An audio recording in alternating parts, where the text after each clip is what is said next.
Todos los hermanos que están conectados. Realmente quiero darle un saludo especial a todos los que somos padres en este día. Que Dios derrame su bendición sobre cada una de nuestras vidas en esta bendita y desafiante tarea de ser padres en el día de hoy, ¿no? Ya algunos con otra etapa, como me toca a mí ya de abuelo, pero bendigo en el nombre del Señor a todos los papás que están conectados y que puedan disfrutar de este día especial. Estamos estudiando la palabra del Señor, Primera Tesalonicenses, y estábamos estudiando el domingo pasado, veíamos cómo Pablo nos va a hablar a cada uno de nosotros como soldados de Jesucristo. Y el soldado se tenía que poner la armadura, que era lo que lo protegía de los ataques del enemigo. Y justamente allí en Primera Tesalonicenses capítulo 5, vamos a ver, versículo 8 dice: pero puesto que nosotros somos del día, seamos sobrios, habiéndonos puesto la coraza de la fe y del amor, y por yelmo la esperanza de la salvación. Vamos a repasar como soldados. Pablo nos habla de que debemos colocarnos en primer lugar la coraza de fe y de amor. ¿Qué era lo que protegía la coraza? La coraza, esa palabra griega es tórax, justamente cubre todo lo que es el pecho, la espalda y el pecho. Estaba compuesta de dos partes, esta coraza. Una cubría el frente y la otra parte, la espalda. Ahora es muy interesante, ¿no? Porque allí está el órgano vital más importante del soldado, que es el corazón. Y nos dice Proverbios 4:23: sobre toda cosa guardada, guarda tu corazón, porque de él mana la vida. Y no es casualidad, está el Espíritu Santo inspirando a Pablo y hablándonos que debemos cuidar nuestro ser interior. Lo más importante que cada uno de nosotros tenemos es nuestro corazón, y tenemos que protegerlo. En primer lugar, nos dice la coraza de la fe. La fe viene por el oír, y el oír por la palabra de Dios, pero también del amor, de ese amor de Dios que ha sido derramado en nuestros corazones por medio del Espíritu Santo que nos fue dado. ¿No es cierto? Tenemos que proteger nuestro corazón por medio de la coraza de fe y de amor. Pero también nos dice Pablo que como soldados nos debemos colocar el yelmo de la esperanza de la salvación. Y el yelmo es lo que protegía la cabeza del soldado, la mente del soldado, el cerebro de donde salen las órdenes que van hacia todo el cuerpo. Dos órganos vitales, el corazón y el cerebro. Debemos colocarnos, dice Pablo, el casco, el yelmo, y el yelmo está haciendo una comparación con, fíjense, la esperanza de la salvación. Y ese casco que yo me debo colocar está basado en esa esperanza que tiene que ver con el futuro. Esperanza significa esperar con confianza la salvación. Pero en el contexto, Pablo está hablando de que seremos salvos de la ira que será derramada sobre esta tierra. El versículo 9 dice: porque no nos ha destinado Dios para ira, sino para obtener salvación por medio de nuestro Señor Jesucristo. Esa salvación está hablando de que Dios nos va a salvar. ¿Cómo? Sacándonos oportunamente antes que la ira de Dios sea derramada sobre la tierra. Tú tienes que tener esa esperanza, esperar con confianza y saber que tú no te vas a quedar, si eres salvo, al tiempo de la ira de Dios derramada sobre la tierra, llamado el día de Jehová, el día del Señor. Tienes que tener claridad en el conocimiento, porque el conocimiento te da convicción. Cuando estamos siendo atacados por medio de otros pensamientos y de vientos de doctrinas distintas y diversas que pululan por el ciberespacio y el mundo, nosotros los creyentes tenemos que tener el casco puesto, el yelmo, con la esperanza de la salvación, porque no nos ha destinado Dios para ira, sino para obtener salvación por medio de nuestro Señor Jesucristo. ¿Se entiende entonces? El casco está hablando de una convicción basada en el conocimiento de que Dios nos va a salvar de la ira que se viene. Es lo que dice Primera Tesalonicenses en el mismo libro, capítulo 1, versículo 10. Dice Pablo, y esperar de los cielos a su Hijo. Fíjense lo que estamos haciendo ahora. Y esperar de los cielos a su Hijo, al cual resucitó entre los muertos, es decir, a Jesús, quien nos libra de la ira venidera. ¿Cómo nos libra? Nos libra mediante el rapto que sucederá antes que el día del Señor comience Dios ese tiempo de ira sobre la tierra, y eso lo encontramos en Primera Tesalonicenses, que Pablo lo acaba de explicar, capítulo 4, versículo 17, dice Pablo, entonces nosotros, los que estemos vivos y que permanezcamos, seremos arrebatados juntamente con ellos en las nubes al encuentro del Señor en el aire, y así estaremos con el Señor siempre. Así estaremos con el Señor siempre, quien nos libra de la ira venidera, porque no nos ha destinado Dios para ira, sino para obtener salvación por medio de nuestro Señor Jesucristo. ¿Queda claro, hermanos? ¿Se entiende, Mariano? ¿Cómo lo ves? Yo creo que cuando uno va respetando el texto, cuando uno sigue el contexto, cuando uno está aprendiendo del misterio que acaba de revelar Pablo, del rapto, que no se conocía en el Antiguo Testamento, ese es el casco de la esperanza, esperar con confianza que Dios nos librará de la ira venidera, y que tú no debes dejar que nada ni nadie pueda mover esa convicción basada en la palabra. Ese es el casco. Convicción basada en el conocimiento. Te da seguridad. Por eso debemos estudiar las Escrituras.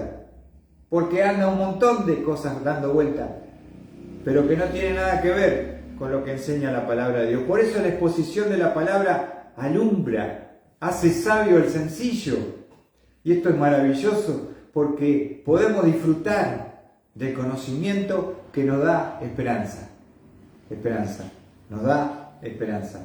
Ahora, continuando con el tema, y es muy importante, estaba meditando este tiempo que estoy estudiando este libro, y puedo encontrar aquí, en el versículo 10, dice el versículo 10, que murió por nosotros para que ya sea que estemos despiertos o dormidos, vivamos juntamente con Él. Fíjense, vuelve a confirmar, a repetir, a reiterar, para que no se confundan, para obtener, dice el versículo 9, salvación por medio de nuestro Señor Jesucristo, lo unimos con el 10, que murió por nosotros. Ahora, fíjense el propósito, para que ya sea que estemos despiertos. ¿Qué significa despiertos, Sandra? Vivos. los que estamos despiertos de la iglesia somos los que estamos vivos. Entonces hay un doble mensaje con respecto al rapto que Pablo quiere que nosotros podamos grabar y fijar en nuestra mente. En primer lugar, nos dice que murió por nuestros pecados, que murió por nosotros, para que ya sea que estemos despiertos o vivos o dormidos. ¿Y qué son los dormidos? ¿Quiénes son los dormidos, Mariano, en el contexto? Los que están muertos. Los que están muertos en Cristo Jesús. Porque esa era la gran preocupación de los tesalonicenses. ¿Qué estaba pasando? ¿Qué iba a pasar con los creyentes en Cristo que estaban muriendo? ¿Cuál era su... Buenas noches, bienvenido. ¿Cuál era su destino? ¿Y cuál es nuestra esperanza? ¿Se entiende, hermano? Entonces, encontramos aquí un doble propósito con respecto al rapto de la iglesia. El propósito, fíjense, vamos a ver estos dos conceptos en el versículo 9 y 10 que estamos viendo. Dice que murió por nosotros para que ya sea que estemos despiertos, o sea, los que estamos vivos cuando venga Cristo a buscarnos, o dormidos, son los hermanos que están descansando y que Dios vendrá a despertarlos por medio de su voz de mando, con su voz de arcángel, con su voz, y la trompeta de Dios sonará, y los muertos en Cristo resucitarán primero. Ahora, quiero que pensemos en este doble propósito de entender el rapto. En primer lugar, el primer propósito, ¿cuál es? Para los que están dormidos, para aquellos de nosotros que tenemos hermanos creyentes que están muertos en Cristo, que ya no están con nosotros, el primer propósito de entender el rapto es poder darnos aliento, el rapto nos da aliento de qué va a pasar con los que duermen, y justamente, ¿qué es lo que va a pasar con los que duermen? Vamos a ver allí. Buenas noches, Rochi. Vamos a 1 Tesalonicenses 4, versículo 13. Dice: pero no queremos, hermanos, que ignoréis acerca de los que duermen. Pablo, ya lo explicamos, quiere mostrarle a los tesalonicenses qué pasa con los que han muerto de la iglesia hace 2000 años. La iglesia comenzó en Hechos, que nos relata Hechos capítulo 2, cuando los 120 estaban reunidos en el aposento alto allí en Jerusalén, de acuerdo a lo que Jesucristo le dijo: quédense acá, yo le enviaré. Vendrá sobre vosotros el Espíritu Santo y me seréis testigo en Jerusalén, Judea, Samaria y hasta los confines de la tierra. Y eso sucede aquella mañana gloriosa. A las 9 de la mañana desciende el Espíritu del cielo sobre los 120. Y ahí comienza la iglesia de Jesucristo. Tiene casi 2000 años la iglesia. La pregunta mía es: ¿cuántos han muerto en 2000 años? ¿Cuántos nos han precedido y están descansando en la tumba? Y la Biblia nos dice que ellos están durmiendo. Y eso es lo maravilloso del rapto. Entender el rapto nos da aliento. Porque dice Pablo, fíjense, leemos nuevamente el 13. Porque no queremos, hermanos, que ignoréis acerca de los que duermen. No sean ignorantes, tienen que entender cuál es el plan de Dios para con ellos, para que no os entristezcáis como lo hacen los demás, que no tienen esperanza. Uno de los momentos más trágicos del ser humano, donde nos damos cuenta dónde estamos parados, qué es lo que tenemos y lo que no tenemos, es cuando estamos frente a la muerte. Cuando uno está en una sala velatoria o estamos en un cementerio, estamos pensando en la fragilidad humana. Esa frase usada, ¿no? No somos nada. Porque ahí vemos que la persona ya no está. Vivió poquito tiempo, vivió mucho tiempo, pero nosotros en algún momento vamos a tener que enfrentar la muerte. Ese no es un problema. No es un problema, ¿se entiende? El punto es si cuando tú mueres o la persona que vas a despedir murió, tenía a Cristo en su corazón. Porque eso es lo que te da, frente a la misma situación, esperanza para aquel creyente. Aquel que tiene a Cristo, el dolor está, las lágrimas está. No es que somos místicos. Jesús lloró frente a la tumba de Lázaro. Y era Dios hecho hombre. Y sintió el dolor. Se siente la separación, pero no es el fin. ¿Se entiende? Es un hasta pronto o hasta dentro de un tiempo nos volveremos a encontrar.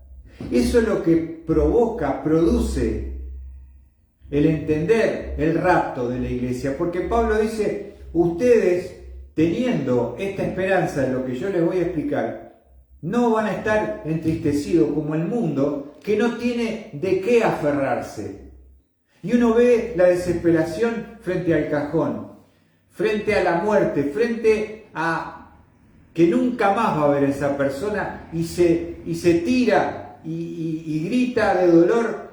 Y cuando cierran el cajón es un momento tan tremendo en el tiempo de la sala velatoria, porque es un cierre, no solo de un cajón, es un cierre de una vida y una terminación. Y ahí vos ves si hay algo que te une a una esperanza futura o es el cierre para siempre de esa relación. La diferencia está en la fe en quién creía la persona que murió. Por eso debemos estar preparados para la muerte, porque la muerte golpea a nuestra vida en cualquier momento. Ninguno está exento a morir. Yo no tengo miedo a la muerte. Ahora, ¿por qué? Porque sé dónde va mi alma. Porque sé que mi alma está bien con Dios. Porque sé que cuando yo cierro mis ojos aquí, los abro en la misma presencia de Dios. Mi espíritu está allá. Pero ¿ves? Es la diferencia frente a la muerte. El que tiene esperanza y el que no la tiene.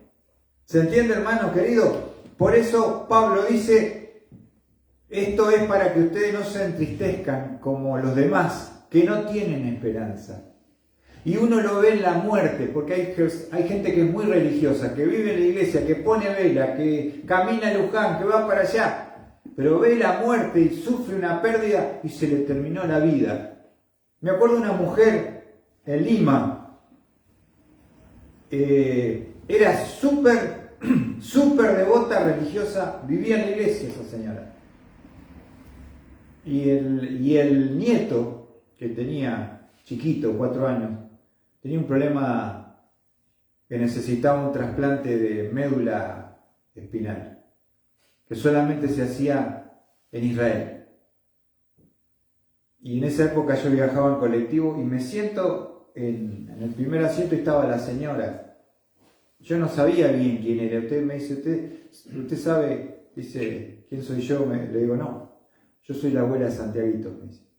Estamos juntando dinero para que pueda viajar a Israel a hacerle el trasplante de médula, si no va a morir.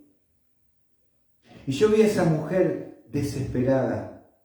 Yo vi a esa mujer quebrada y ella me dijo, la verdad que no sé ahora de qué aferrarme. Ahora que me toca ver a mi nieto en este estado, en esta condición. No era suficiente la religiosidad. Tenés que tener una fe sólida, una esperanza basada en las Escrituras. Ahí se termina todo. Ahí nos encontramos desnudos a ver qué es lo que hay dentro de nuestro corazón y de qué nos vamos a aferrar. Y me acuerdo que nosotros también participamos para juntar fondos para Santiaguito para que lo puedan operar.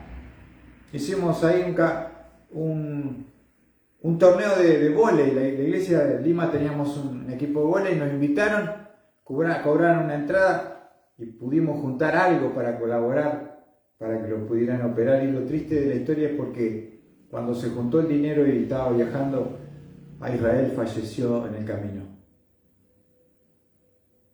Y ahí, frente a la muerte, ¿cuál es tu esperanza? Y dice Pablo, ustedes tienen una esperanza gloriosa que ni la muerte nos puede separar del amor de Cristo. No hay nada más glorioso que hablar de la esperanza que tenemos en cada una de nuestras vidas. Y esto no es un cuento, no es un verso que se aprende y se dice de memoria como un religioso, ¿no? Sino que es una esperanza que se tiene o no se tiene. Y la muerte la revela.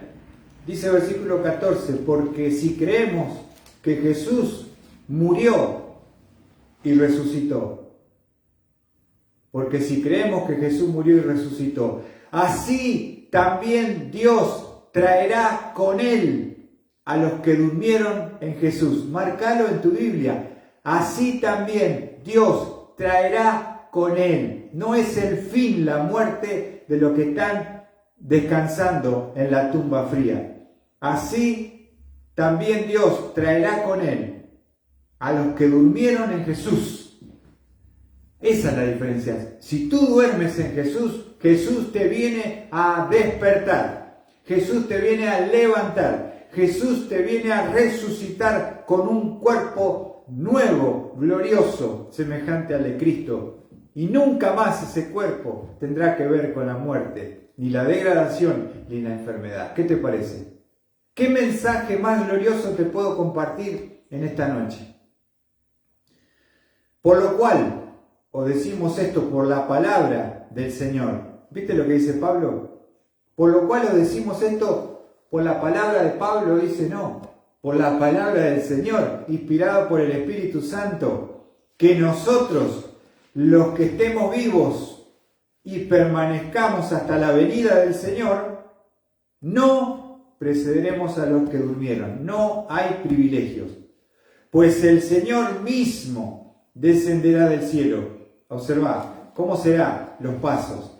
Con voz de mando, con voz de arcángel y con trompeta de Dios, y los muertos en Cristo se levantarán primero.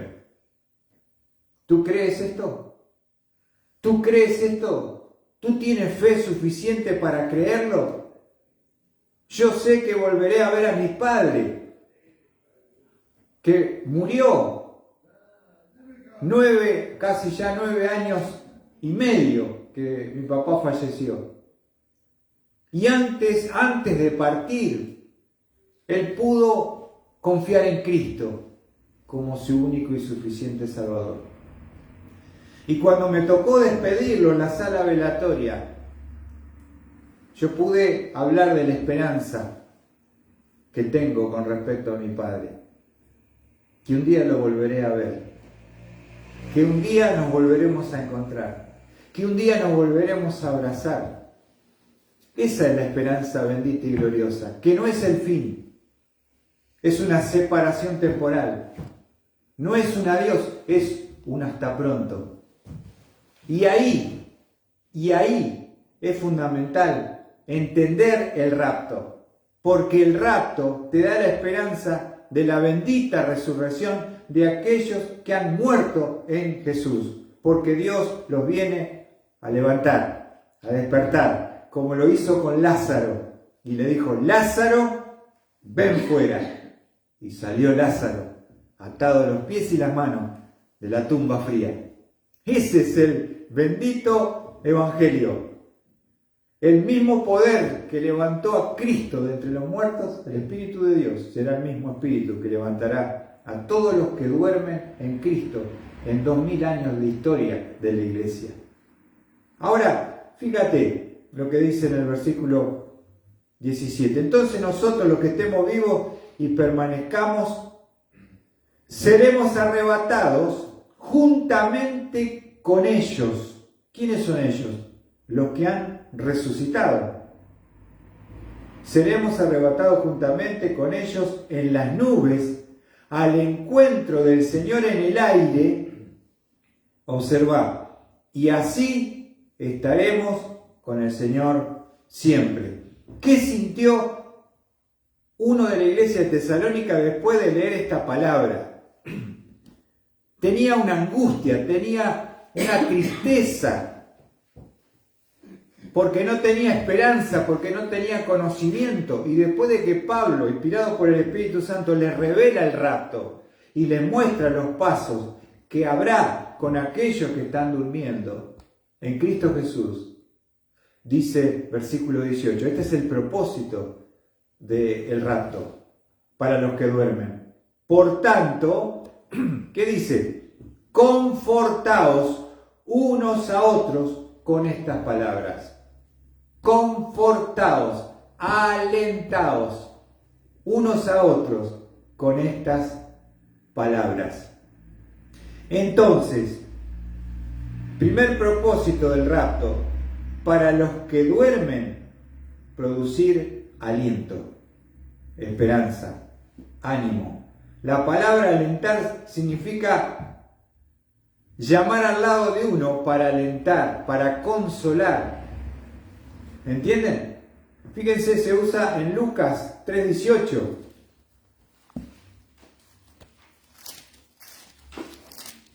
Lucas capítulo 3, versículo 18.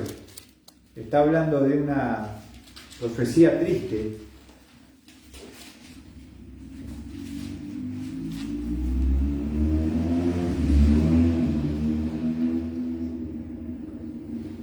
Lo que estaba haciendo, fíjense lo que dice allí, ¿no?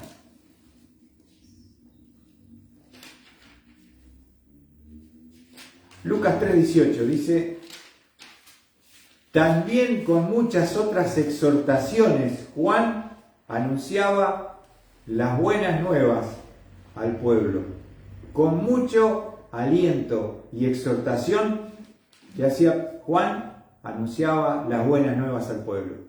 Está hablando de el ánimo, el aliento, el confortar de tu corazón que produce saber qué va a pasar con aquellos que duermen en Jesús. Entonces, volviendo a Tesalonicenses, para los que duermen, el primer propósito es aliento. El rapto es para dar aliento por saber qué pasa con los que duermen. Frente a la pérdida, producir aliento. El rapto, el primer propósito es producir aliento frente a la pérdida de los hermanos en Cristo. Y en la respuesta que Pablo acaba de decir, ¿qué pasa con los muertos? ¿Qué pasa con los muertos? Entonces el rapto, primer propósito para los que duermen, producir aliento. ¿Se entendió? Pero para los que viven, Primera Tesalonicenses 5, pero para los que viven, tiene otro propósito, el rapto. ¿Y cuál es el segundo propósito de comprender el rapto de la iglesia? Para los que duermen, producir aliento. Alentados, confortados los unos a los otros con estas palabras. Lo dijo en el 4:18. Ahora, Pablo dice en el 5:10 que murió por nosotros para que ya sea que estemos despiertos o dormidos, vivamos juntamente con Él. Ahora, el versículo 11, observa, por todo lo que vine explicando anteriormente, alentaos los unos a los otros. ¿Para quiénes son el aliento? ¿Quiénes son los que necesitan aliento? Los que han perdido seres queridos y entendieron el rapto. El primer propósito del rapto es aliento a los que han perdido un ser querido en Cristo Jesús. Aliento. Justamente estábamos orando por una persona que anoche falleció. Y tuve el privilegio de ir a visitarla al hospital y poder hablarle de Cristo Jesús. Y me decía el hermano que estaba muy triste por la pérdida de su primo hermano. Pero por otro lado sabía que su primo hermano había recibido a Cristo como único y suficiente Salvador. Y eso produce esperanza, aliento. Para los que duermen, aliento. Fíjate, ¿qué dice el 11? Por tanto, alentaos los unos a los otros. Y fíjate lo que dice el 11. Y edificaos el uno al otro, tal como lo estáis haciendo. Entonces, el rapto produce aliento frente a la pérdida de los hermanos que duermen en Cristo. ¿Qué pasa con los muertos? Pero el rapto para los que estamos vivos produce fortaleza, provoca crecimiento. ¿Por qué?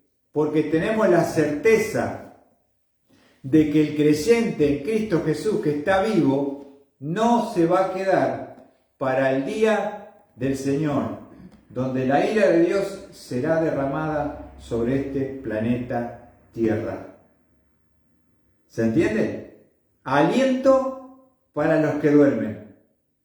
Edificación, crecimiento, convicción para los que estamos vivos. De que no pasaremos por el tiempo de ira del día del Señor, de la gran tribulación. Dos propósitos que tiene si nosotros comprendemos bien lo que es el rapto de la iglesia. O sea, esto es fundamental. Por tanto, alentaos los unos a los otros y edificaos el uno al otro tal como lo estáis haciendo. Entonces, esto debe ser una palabra que te edifique, que produzca ese crecimiento y esa esperanza y esa madurez en nuestra vida. De eso está hablando la palabra de Dios. ¿Se dieron cuenta? Ahí están resumidas en todo lo que hemos estudiado los dos propósitos del rapto. Producir aliento frente a la pérdida de hermanos que ya no están. Y los que estamos vivos, producir edificación, crecimiento, convicción y certeza de que la iglesia de los que viven no pasarán por el día del Señor, por la gran tribulación. Creo que es muy clara la palabra de Dios. Y vamos a esta sección que hemos compartido, abarca el capítulo 5, del versículo 1 al versículo 11. Ya hemos hablado y a partir del 12, Pablo va a comenzar a dar una serie de mandamientos para la iglesia. Una serie de mandamientos para la iglesia. Pero quisiera que podamos quedarnos con este mensaje final. Y fíjense, les quiero mostrar un versículo más para no salirnos del tema y no cambiar, fíjense lo que dice la palabra de Dios allí en 1 Corintios. 1 Corintios habla de uno de los pilares fundamentales del cristianismo, que es la resurrección de Cristo. Y era atacada en el principio de la iglesia primitiva. Un pilar fundamental. Si Cristo no resucitó, nuestra esperanza está basada justamente en la resurrección de Jesucristo, ¿no? Ahora, Pablo nos dice en 1 Corintios capítulo 15, versículos 51 y 52, hablando para cerrar simplemente con el tema de hoy, espero que se haya entendido bien. 1 Corintios 15, 51, Pablo dice: he aquí os digo un misterio. Un misterio. ¿Qué significa un misterio? Lo vuelvo a aclarar. Un misterio está hablando de que Pablo va a enseñar algo que el Antiguo Testamento no mencionó nunca.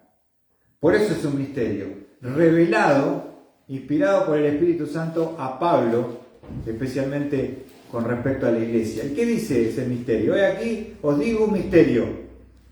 No todos dormiremos, o sea, no todos vamos a morir físicamente, pero todos seremos transformados.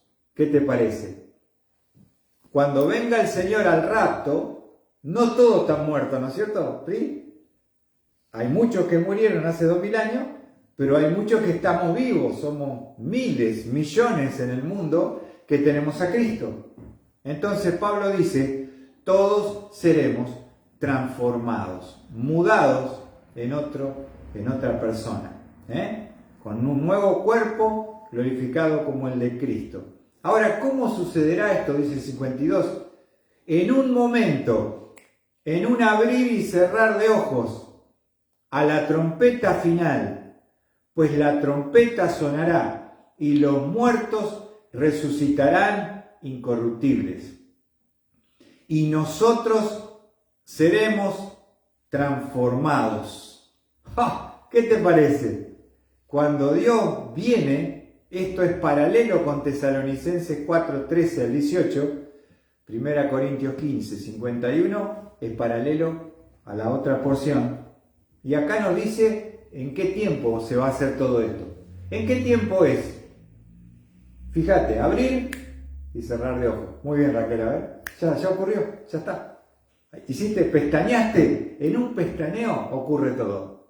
Dice, en un momento, en un abrir y cerrar de ojos, a la trompeta final, pues la trompeta sonará y los muertos resucitarán incorruptibles y nosotros seremos transformados. La única diferencia es que nosotros, los que estemos vivos, no pasaremos por la experiencia de la muerte. ¿Qué te parece? No va a haber sepelio, no va a haber entierro, no va a haber muerte física, pero sí hay transformación. De los muertos en Cristo son resucitados y transformados, y los que estamos vivos seremos transformados y llevados con el Señor en el aire. Así como sucedió con Enoc, que caminó con Dios y Dios se lo llevó. Así sucedió con Elías, que Dios se lo llevó y no pasó por la experiencia de la muerte. De la misma forma, la iglesia, los que estemos vivos, será la misma experiencia. La transformación en vida para estar yendo con el Señor. Y 1 Juan 3:2, con este terminamos. Tenés que alentarte, tenés que edificarte, tenés que animarte, hermano querido, con estos textos maravillosos. Por eso es tan atacada la fe, ¿no? El fundamento de la fe. 1 Juan, capítulo 3. Juan era el discípulo amado. El que escribe esta carta es Juan, el discípulo amado, el que estuvo con el Señor por 3 años y medio, el que se recostaba en el pecho del Señor, el que estaba más cercano, el discípulo amado es llamado en los evangelios. Ahora, él tiene autoridad para hablar. porque él estuvo con el Señor. Él lo vio, fue el único que quedó frente a la cruz de Cristo. Juan fue el discípulo a quien Jesús desde la cruz le dijo a su madre: mujer, he ahí tu hijo. Y el discípulo dice: he ahí tu madre. Y desde ese momento María, la madre de Jesús, fue recibida por Juan. Se la entregó al discípulo amado para que la cuide, porque él ya no iba a estar. Qué bárbaro, ¿no? Ahora, este Juan, que escribe, ya es viejito, ya es grande, es el último de los discípulos que murió, porque era jovencito cuando siguió a Cristo. Nos dice en 1 Juan capítulo 3, versículo 2: amados, ahora somos hijos de Dios. ¿Sos hijo de Dios? Amén. Si tenés a Cristo, sos hijo de Dios. Eso es lo importante y lo primero. Amados, ahora somos hijos de Dios. Esta es nuestra actualidad y realidad. Y aún no se ha manifestado lo que habremos de ser en cuanto al futuro. Pero sabemos, la certeza, pero sabemos que cuando Él se manifieste, seremos semejantes a Él, porque le veremos como Él es. Dice Juan: lo que yo tengo seguro en mi corazón es que soy hijo de Dios. Pero no sabemos lo que habremos de ser. Hay cosas que por ahí no la entendemos, dice Juan, pero podemos afirmar con claridad. Pero sabemos que cuando Él se manifieste, ¿cuándo se manifiesta Él? Cuando viene a buscarte en el rapto. Cuando Él se manifieste, seremos semejantes a Él. ¿Sabes que vas a tener un cuerpo como el de Cristo? ¿Te imaginas? Cristo podía irse a Galilea así a un toque iba. Podía pasar una pared y aparecer y decir: pasa a vosotros. Las leyes de la física podía desafiar. El cuerpo ese vas a tener vos. ¿Sabías? Si tenés una discapacidad, olvídate. 0 km. Perfecto. No hay pecado, no hay maldad, no hay deformidad, no hay degeneración. ¿Entienden? Vamos a tener un cuerpo semejante al de Cristo. Cuando Él se manifieste, seremos semejantes a Él. ¿Sabes por qué? Porque le veremos, dice Juan, tal como Él es. ¿Tienes tú esta esperanza? ¿Estás preparado para la muerte si te toca enfrentarla? ¿Eres hijo de Dios? Cuando mueras, ¿podemos decir que has muerto en Jesús? ¿Tienes esperanza, si mueres, de que un día verás a Dios?